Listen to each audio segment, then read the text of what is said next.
അല്ല, ശ്രീ ആനന്ദ് കൊച്ചുകൂടി പറഞ്ഞൊരു പ്രധാനപ്പെട്ട ഒരു നിരീക്ഷണമാണ്. കാരണം മുൻപൊക്കെ ഇപ്പോൾ +2 അഴിമതിയെക്കുറിച്ചൊക്കെ 96-ലുണ്ടായ +2 അഴിമതി കാര്യങ്ങൾ, ഇതിനെക്കുറിച്ചൊന്നും 2001-ൽ UDF സർക്കാർ അധികാരത്തിലെത്തിയപ്പോൾ ഒരു ഉദാഹരണം മാത്രം പറഞ്ഞതാണ്, ഒരു അന്വേഷണവും നടന്നില്ല. അങ്ങനെ തിരിച്ചു അങ്ങനെ തന്നെയാണ് LDF സർക്കാർ വരുന്നതിന് മുൻപ് പറഞ്ഞിട്ടുണ്ടായിരുന്നു. മറ്റേ കടുംവെട്ട് തീരുമാനങ്ങൾ 2011-ലെ ഉമ്മൻചാണ്ടി സർക്കാരിൻ്റെ കടുംവെട്ട് തീരുമാനങ്ങൾ അത് അന്വേഷിക്കും, നടപടിയെടുക്കുമെന്ന്. ഒന്നും ഉണ്ടായില്ല. ഒരു കമ്മീഷനെയൊക്കെ വെച്ചു, പക്ഷേ ഒരു തീരുമാനവും ഉണ്ടായില്ല. പക്ഷേ ഇത് വളരെ പെട്ടെന്ന് തന്നെ തീരുമാനത്തിലേക്ക് വന്നിരിക്കുകയാണ്. അതാണ് കൊച്ചുകൂടി പറഞ്ഞത്, അതിനെ അഭിനന്ദിക്കേണ്ടതാണ്. മാത്രമല്ല ഇത്തരത്തിലുള്ള തീരുമാനങ്ങൾ പ്രതീക്ഷിക്കാമെന്ന്.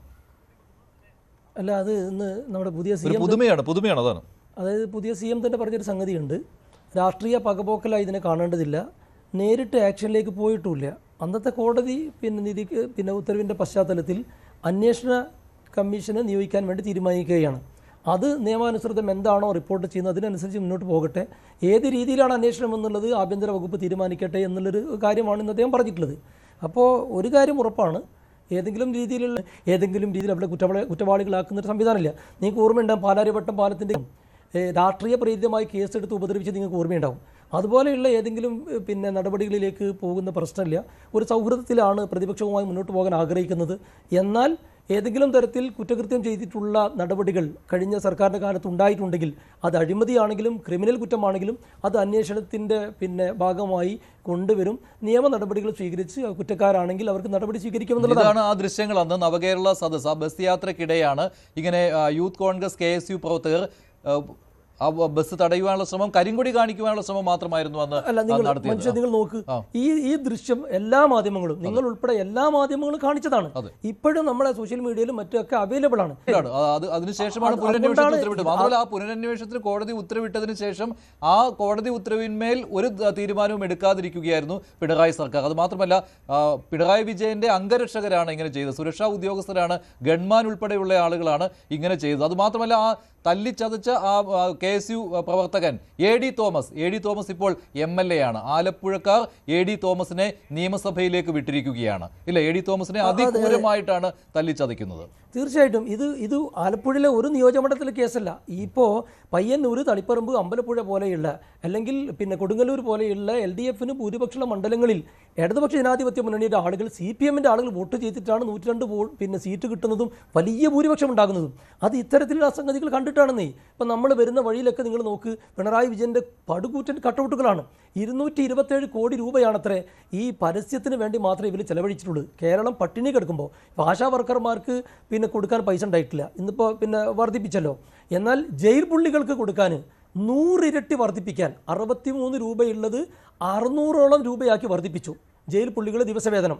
എന്നാൽ ആശാ വർക്കർമാർക്കില്ല, അംഗനവാടി വർക്കർമാർക്കില്ല, അതുപോലെ പാചക തൊഴിലാളികൾക്കില്ല. ഇന്ന് നിങ്ങൾ നോക്ക്, ഇന്ന് 1,00,000 ഇപ്പോൾ KN ബാലഗോപാലിന് ഞാൻ നേരത്തെ മിനിയോടും അക്കാര്യം ചോദിച്ചിരുന്നു. KN ബാലഗോപാൽ ഇതേക്കുറിച്ച് പ്രസ്താവന നടത്തിയിരിക്കുകയാണ്. അദ്ദേഹം പറഞ്ഞിരിക്കുന്നത് 2000 രൂപയുടെ വർധനവ് നടത്തിയിട്ടുണ്ട്, ഈ ആശാ സമരത്തിന് ശേഷം നടത്തിയിട്ടുണ്ട്. അത് നിങ്ങൾ കാണുന്നില്ല, പക്ഷേ ഈ 3000 രൂപയുടെ വർധനവിനെ വലിയ രീതിയിൽ ഹൈലൈറ്റ് ചെയ്യുകയാണ് എന്നാണ് ബാലഗോപാൽ പറയുന്നത്. 1000 രൂപ വീതം 2 തവണയായി വർദ്ധിപ്പിച്ചിട്ടുണ്ട് എന്നുള്ളത് ശരിയാണ്. പക്ഷേ നിങ്ങൾ 10 വർഷത്തെ കാലാവധി കിടക്കണത്. എന്നിട്ട് ഇപ്പം UDF ഈ സാമ്പത്തികമായ ഗുരുതരമായ പ്രതിസന്ധി നേരിടുന്ന സമയത്താണ് ഇവർക്ക് 3000 രൂപയുടെ വർധനമുണ്ടാക്കിയത്. എന്നാൽ ഈ KN ബാലഗോപാൽ മനസ്സിലാക്കണ്ടേ, ഈ ജയിൽ പുള്ളികൾക്ക് 15,000 രൂപയുടെ അടുത്ത് വർധനമുണ്ടാക്കി കൊടുത്തു ഒരു മാസത്തിൽ. കൊടും കുറ്റവാളികൾക്ക്, അതായത് നമുക്കറിയാലോ ജയിലിൽ പുള്ളികളായിട്ടുള്ള അവർക്ക് നാട്ടിൽ നല്ല നിലക്ക് നടക്കുന്ന ആൾക്ക് കുറ്റകൃത്യം ചെയ്യാൻ പ്രോത്സാഹനം നൽകുന്ന രീതിയിലുള്ള വർധനവാണ് ജയിൽ പുള്ളികൾക്ക് കൊടുത്തിട്ടുള്ളത്. അത് ഈ പാവപ്പെട്ട ആളുകൾക്കില്ല. ഇന്ന് ഐക്യജനാധിപത്യ മുന്നണിയുടെ VD സതീശൻ ഗവൺമെൻറ് 1,00,000 കുടുംബങ്ങൾക്കാണ് വലിയ ആശ്വാസം നൽകിയിട്ടുള്ളത്. അവരെല്ലാം സന്തോഷത്തിലാണ്.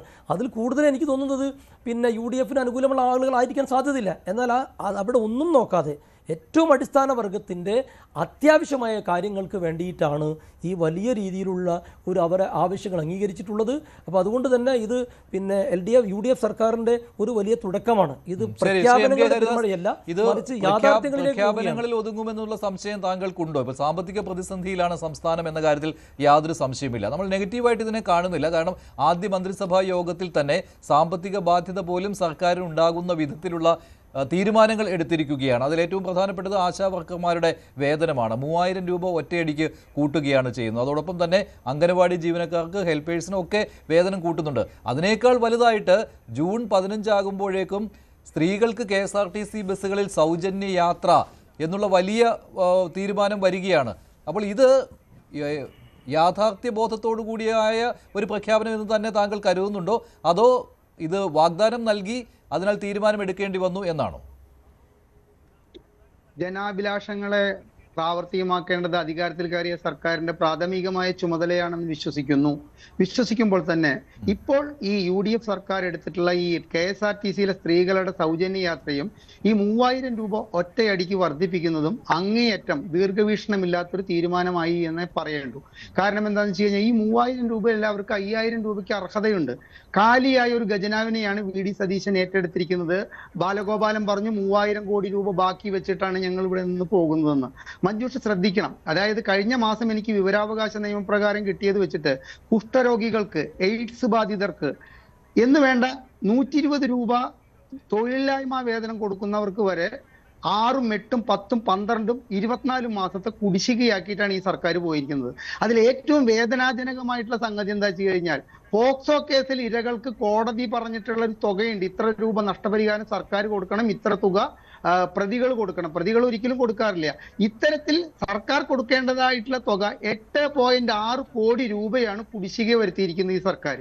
അപ്പൊ ഒരുപാട് സാമ്പത്തിക ബാധ്യത, അതുമാതിരി തന്നെ ഈ ക്ഷേമ പെൻഷന്റെ കാര്യത്തിലായാലും സപ്ലൈകോയിലത്തെ കടം വീട്ടാനുള്ള പൈസയുടെ കാര്യത്തിലായാലും KSRTCയുടെ കാര്യത്തിലായാലും ഒരുപാട് സാമ്പത്തിക ബാധ്യത ഇവരുടെ തലയിൽ വെച്ചുകൊണ്ടാണ് 10 വർഷത്തെ ദുർഭരണം അവസാനിപ്പിച്ചുകൊണ്ട് ഈ ഭരണം ഏറ്റെടുത്തിരിക്കുന്നത് എന്നുള്ള ഒരു ബോധത്തോടു കൂടിയല്ല UDF സർക്കാർ ഇപ്പൊ ഈ 2 പ്രവൃത്തികൾ ചെയ്യുന്നത്.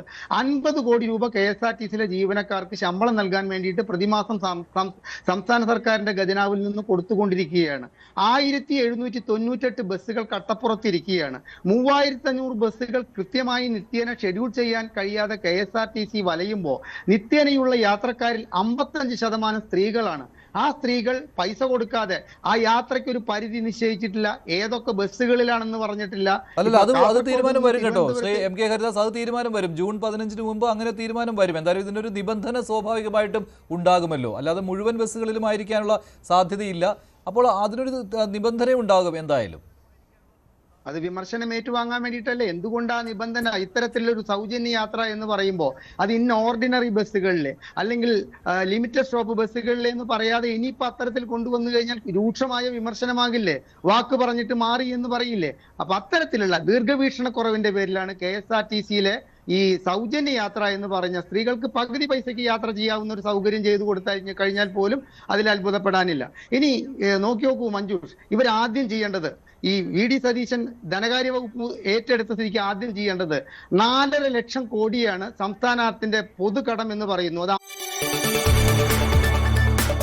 കൂടുതൽ വാർത്തകൾക്ക് News 18 Keralam YouTube channel subscribe ചെയ്യുക.